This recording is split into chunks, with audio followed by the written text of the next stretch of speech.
Now, George, this is the SEC Quarterback Club program. You played a little running back in your time, but I was a quarterback. I wasn't going to mention that, but Tell when me about I was that. in the eighth grade, didn't last very long. what, couldn't pass the ball? Well, no, I think more of when I got up on the center, I just had the giggles or something. You know, I just can't see myself being a quarterback, and it lasted maybe a couple of days, and they found out that I could run, and quarterback days was over. Now, I made a little faux pas with you earlier about saying you played at the University of Georgia instead of South Carolina, but you did grow up. You're a Duluth, Georgia native. How did that recruiting process go? How did you get to South Carolina? I tell you what, Georgia, my family really wanted me to go to Georgia, and Georgia or Tennessee. I had a family member that wanted me to go to, my aunt that I lived with. She really wanted me to go to Tennessee, and my mom wanted me to go to Georgia. And I went up and I got recruited by Ray Goff. Ray Goff was the guy that took me out. I didn't have no good time, Ray. Matter of fact, he kind of put me off on somebody else. But that wasn't the reason why I didn't go to Georgia. I had a better opportunity to go to South Carolina because they had two running backs leaving at the same time. Clarence Williams and Kevin Long. And they were great running backs at Carolina, and they were leaving. They were seniors. And Jim Carlin was the only coach that didn't offer me anything. Yeah, he was the only coach that did not. Now, when I say that, I mean this South Carolina was the only school that I went to that didn't offer me nothing but a scholarship. Right, yeah. The other schools, I won't call any names. There was a bunch of them. They offered me a little incentive. A little incentive to come there, and my mom and them some stuff, you know. And my high school coach told me, he said, George, if you take anything, you won't be able to play. So I knew that wasn't what I was going to do. I wanted to go, and Jim Carlin came in and said, George, I have a scholarship, and you can play next year, and that lit my eyes up. Funny. Okay, George, a little George Rogers trivia test. How about that? Sure. I'm going to start out with easy questions. What year did you win the Heisman? 1980. Who finished behind you? Couple people, Hugh Green and Herschel Walker. Herschel Walker. Who won the Heisman the year before you? Charles White. Who won it after you? Marcus Allen. You got it, man. You're 100% so far, man. Okay. How many yards did you have your senior year? Oh, that's a good one. I may have you on this one. 18. You were number one in the nation that year. Yeah. Leading the nation in rushing. Well, how many yards do you have in your career at South Carolina? Over 5,000. I know that. Still the highest, best running back in the history of South Carolina. I don't know about that. We had a lot of good running backs here. You know, I thought Harold Green was a great running back. Deuce Staley was a good running back.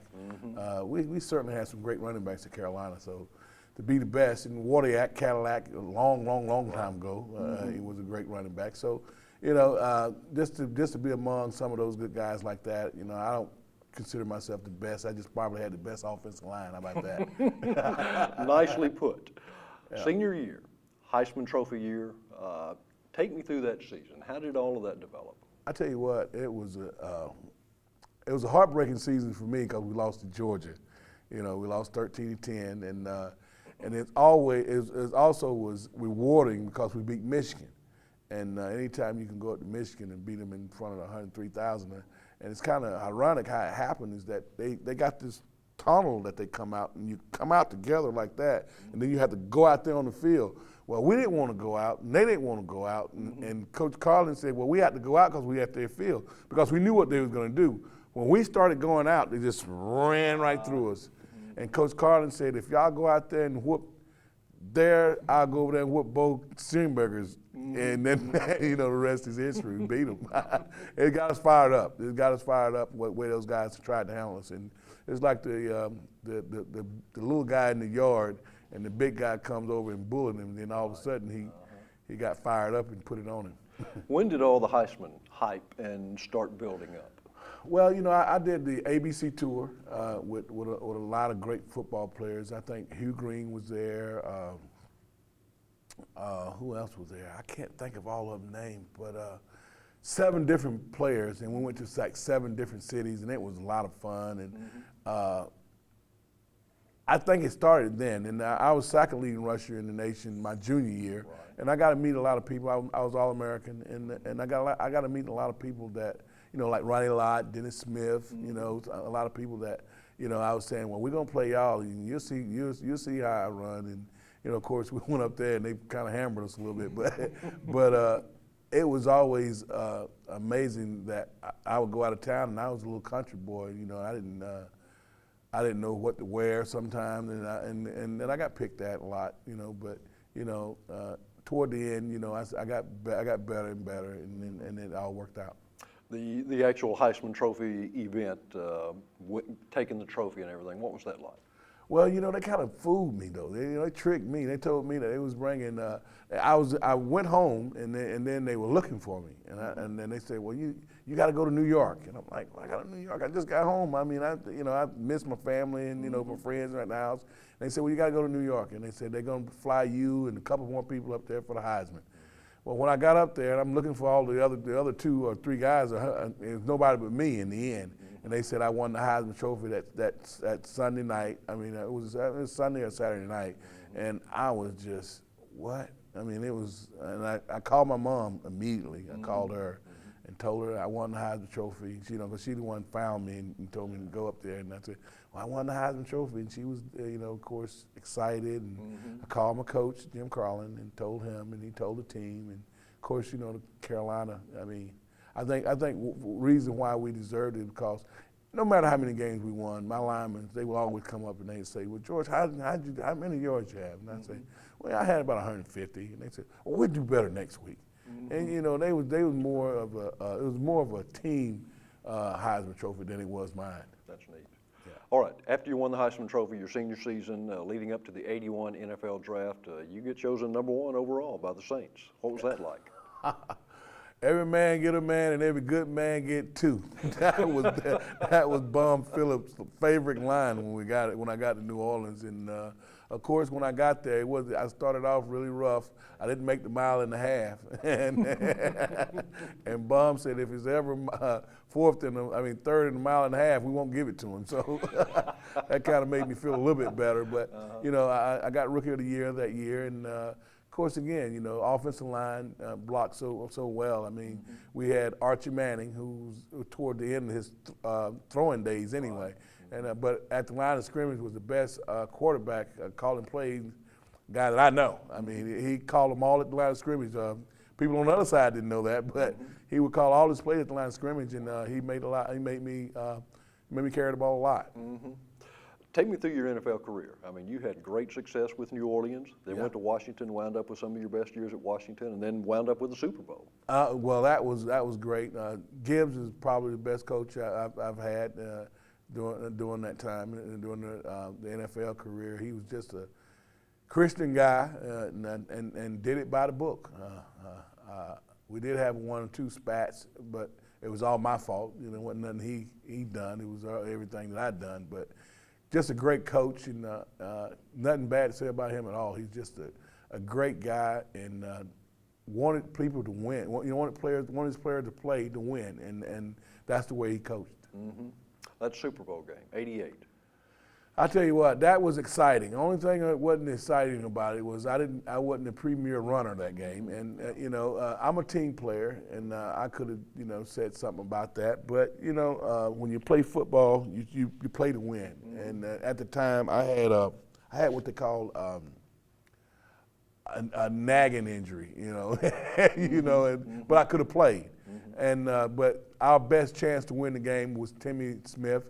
And he was healthy, and he could run the football. As you know, he ended up with 206 yards. I wish it was me, but I did get to play in the game. Toward the end, and I can't say I helped him get there. Anything else, I was there with him the 16 games before the end. And matter of fact, I wasn't even the whole season. We played. That was a strike year. Right, yeah. And but I helped him get there. I like to feel like I was the one that helped the Washington Redskins get to the Super Bowl. Best game in the NFL. What was your best game that sticks out in the memories? Probably playing against the Cardinals with the New Orleans Saints. And believe it or not, had the same amount of yards against them when I went to the Redskins. It was 206 yards rushing.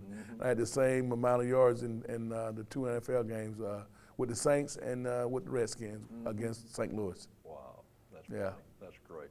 Now, as long as you've played this game, been around this game, there's bound to have been a funny story, something funny or unique that happened to you during the course of the game, or give me a story, George. I'll give you one where you going to flip on this. I got two of them. I'm going to tell you this one. You're going to flip. We were playing Houston, and Saints were playing Houston, and Bum, you know, he's coach coming back there. And Robert Brazil is on the other side. He's a linebacker. And I'm normally ain't in on a pass play. I'm usually in on a running play. I got stuck in the game, and I knew what to do. I knew what my assignment and everything, but I had to go and block Robert Brazil. And he ran right through me. Boom! And Ken Stabler was the quarterback. Yeah. And Robert Brazil just drills him in the back. I mean, bam! I got back to the huddle. I said, sorry about that, Snake. He said, that's all right. Goes over to the sideline, and Baum said, if George Rogers is in the game on the pass play one more time, somebody's getting fired. And now in those words. And my other one is on me, Chip Banks. I was running on the sideline, right, and I'm getting ready to tip out of, step out of bounds. About that time, he grabbed me and slung me like a rag doll. And you know, like when you was in a little league, you hit your back and like, like that, right? I'm laying on the ground. He's standing right over me. George, I know that hurt. And I'm looking up. Oh, did. I throw, you know how you throw you one hand over there? Come and get me. And I jogged on off the field for a play or two, but yeah, that probably was the worst hit. And it wasn't a hit. It was like he slung me on the ground. It was like he almost broke my back. I hit the ground so hard. My gosh. Yeah, but definitely that was one of the toughest licks I got. After NFL, did you ever consider coaching? No, coaches get fired. I wasn't going to play a part of that, and relocating your family and doing all those kind of things. I wanted to be. I had all those years that I wasn't around my kids and playing football. I wanted to be around them and make sure that they did some of the right things. And of course, my oldest boy is a computer engineer in Atlanta, and my daughter's in nursing school. And Trey, my youngest boy, is getting his degree in December. So.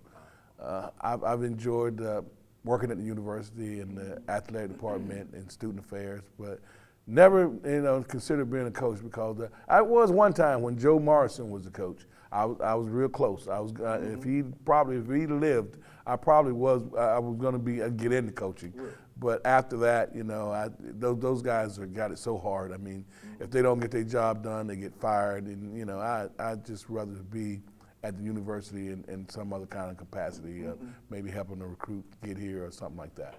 We always talk about life lessons that athletics and sports and football gives you that you can take in what do you take from football? It's been such a dominant part of your life. No doubt about it. I think I take the knowledge that if it wasn't for the guys in front of me, it's a team sport. It always have been. It still is.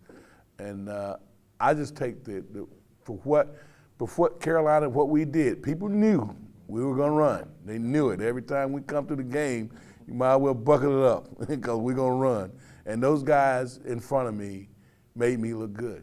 And that's what I took away from football is that, it wasn't so much that I had so much talent. I might have had some. But the guys in front always make the one in the back look good. And that's what I think at Carolina and my NFL career brought upon me was that I had good guys in front of me. You are a big-hearted, seeming, jovial person. Colorful characters that you've met along the way, maybe in the NFL or college football. You mentioned Snake Stabler. Oh, yeah. Some of the colorful characters you've met along the way. Joe Theismann.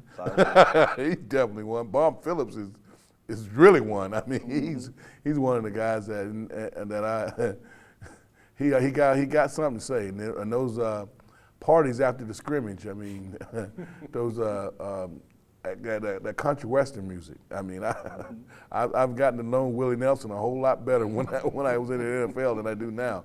But Ricky Jackson was a good friend, and Hugh Green, and some of the guys that I've met after football.